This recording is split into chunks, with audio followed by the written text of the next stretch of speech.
yang harus dilewati. Ya. Jadi gini, asumsinya gini. Ini bahasannya agak sedikit kurang dimengerti kalau misalnya bagi sekali baca. Mengasumsikan bahwa terdapat tingkat variabel parameter yang harus dimiliki. Jadi misalnya contohnya, kalau misalnya seseorang menginginkan nilainya 6, misalnya saya dengan Anda lah, misalnya gitu. Saya menginginkan nilai DSS Anda nilainya 7. Ya. Yang terbaik adalah mahasiswa yang DSS-nya nilainya 7. Yang terbaik.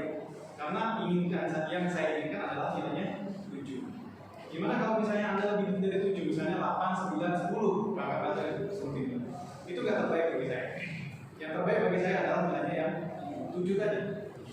Ya. Gimana kalau 6, 5, 4, 3, 2, 1 hadir? Ya. Jangankan sampai 7. Ya. Kurang. Ya, paham ya? Jadi mengasumsikan bahwa terdapat variabel prediktor yang harus dimiliki, bukan tingkat minimal yang harus dipenuhi.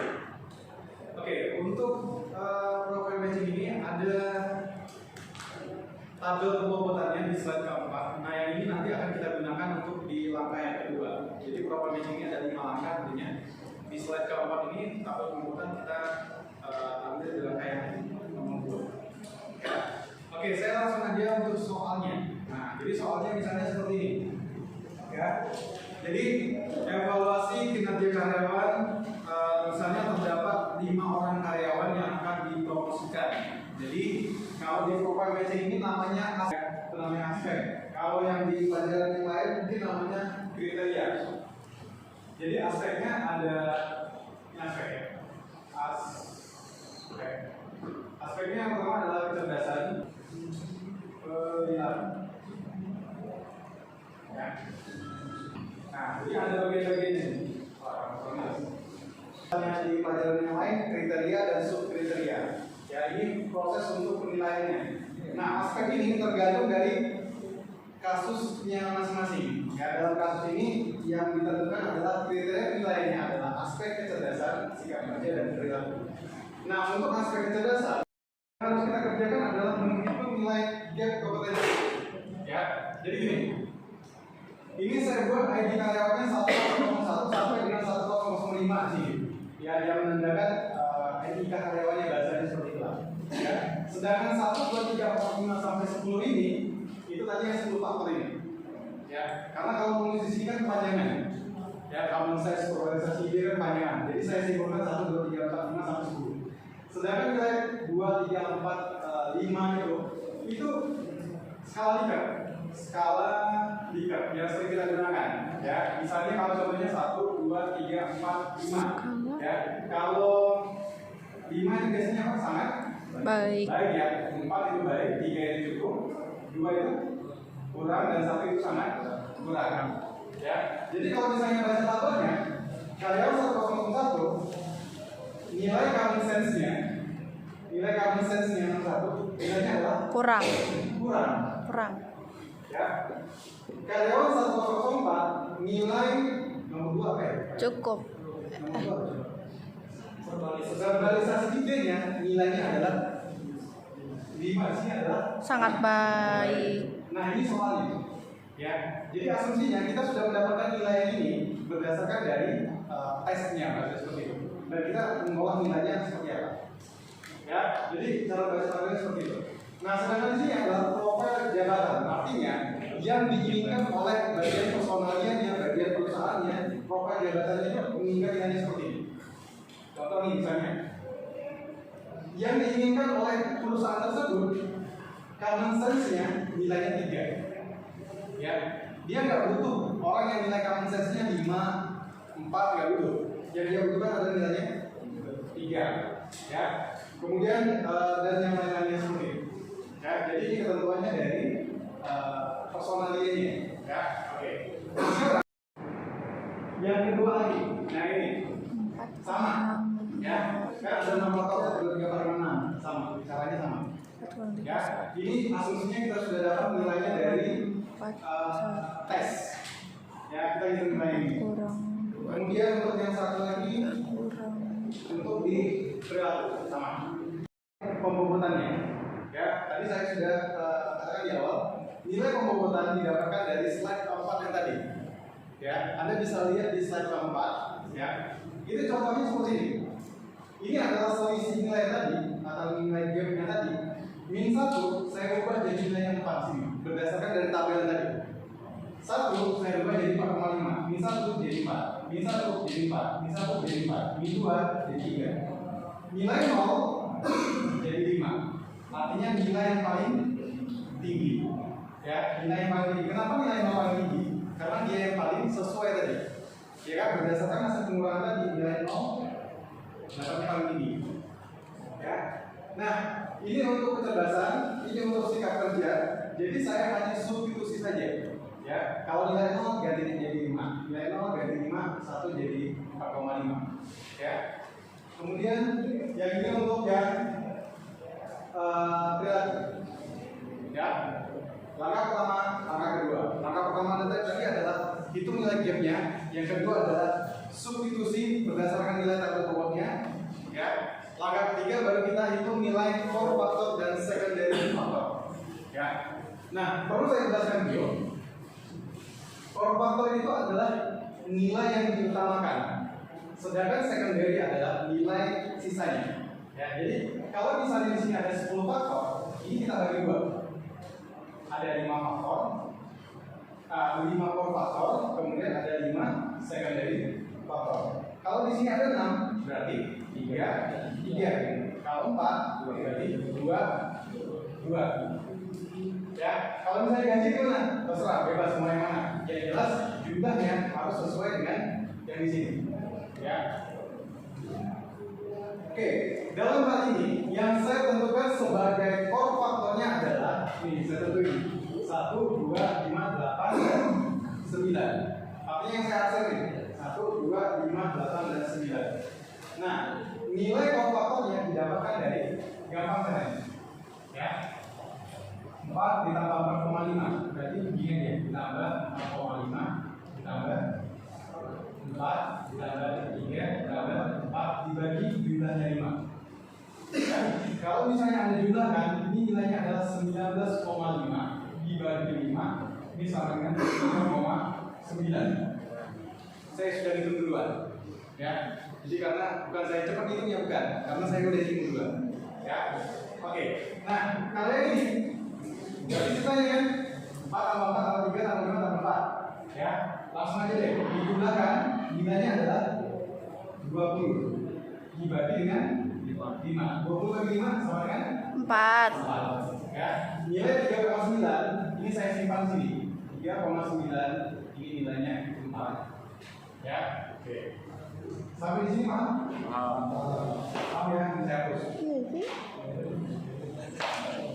Next, betul ya. lanjut ke slide. Yang sisanya adalah 4,5 tambah 3 tambah 1 sama dengan 2,8. Ya, saya simpan di sini. Ini ada nilai 5, ini ada 2,8. Ya, yang satunya lagi perilaku.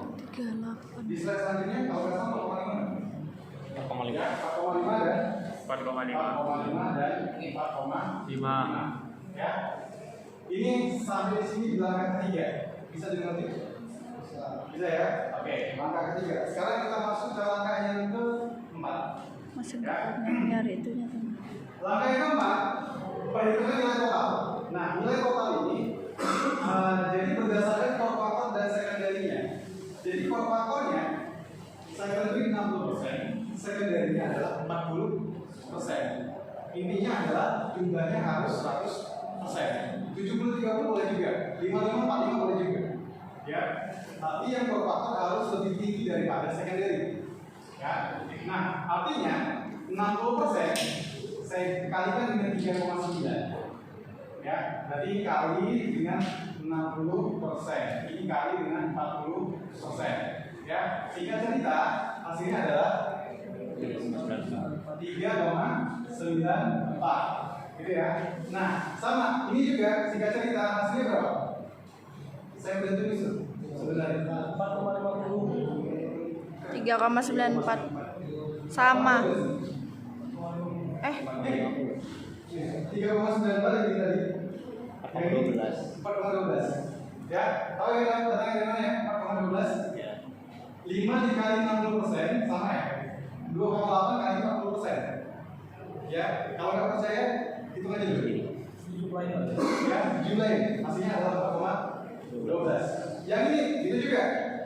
Ini kali 60%. Ini kali dengan 40%. Hasilnya udah terbagi 4,50. Ya. Jadi nilainya adalah 3,94, 4,12 dan 4,50. Sampai di sini paham? Paham ya? Oke, maka yang kelima terakhir.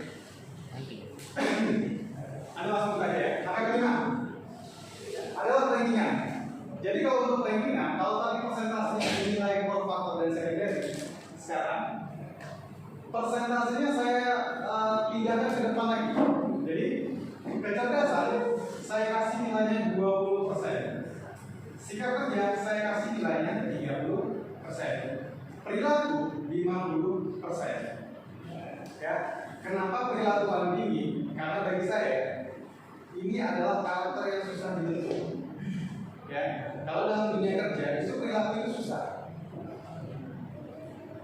Kalau namanya sikap kerja sama kecerdasan ini bisa dilatih. Ya, sikap kerja berdasarkan dari lingkungan kerja.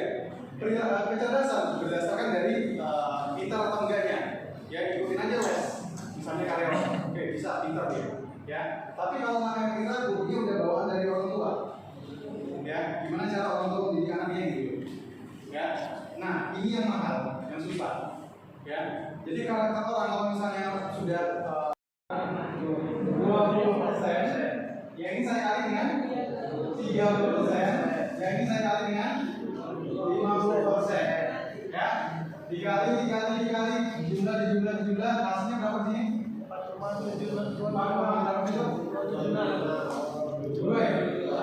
276. 6. Ini nilai untuk karyawan 1001. Tadi kita punya berapa karyawan? 5. 5. 5 nggak sih? Iya nggak sih? Karyawan nomor 2, nomor 3, nomor 4, nomor 5, hitung sendiri. Ya, hitung sendiri. Gimana cara ngitungnya? Saya contohnya di sini. Misalnya kalau nilainya kemudian 2, misalnya 4, misalnya 3, jadi 3,5. Nah, yang dicari misalnya, kalau misalnya nilainya 1, nilainya 2, nilainya 3, berapakah nilai di sini, dan sampai bawah gitu ya. Nah, jadi kalau pakai rumus VLOOKUP itu sama dengan gini, sama dengan VLOOKUP. Ini kan dasar banget, buka belum? Dia tampilkan di situ, ya. Lookup value-nya berarti yang ini, ya, yang ini. Nah, kemudian pemisahnya adalah titik koma. Diam dulu, Ya. Aisyah. Tabel arraynya, berarti bikin dulu yang ini. Berarti kan tabel arraynya kan ini. Nah, ini tabel arraynya. P3 sampai C6. Ya, jangan lupa kasih fungsi absolut sini. Nah, kalau sudah titik koma lagi, kalau index numbernya, ya, kalau index numbernya, karena kita mau pakai yang nilainya untuk yang di sini, berarti ini kan kolom 1, ini kolom 2. Berarti tekan angka 2 di sini. Kolomnya yang kedua berarti. Kemudian titik koma lagi. Nah, kalau ini pilih aja false, exact match, ya. Jadi tulisnya false. Tutup dulu. Enter. Dan ini silakan ditarik ke bawah. Ya.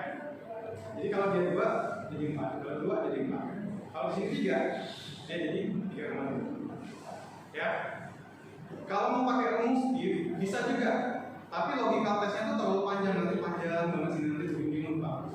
Ya, jadi saya sarankan kalau misalnya logika tesnya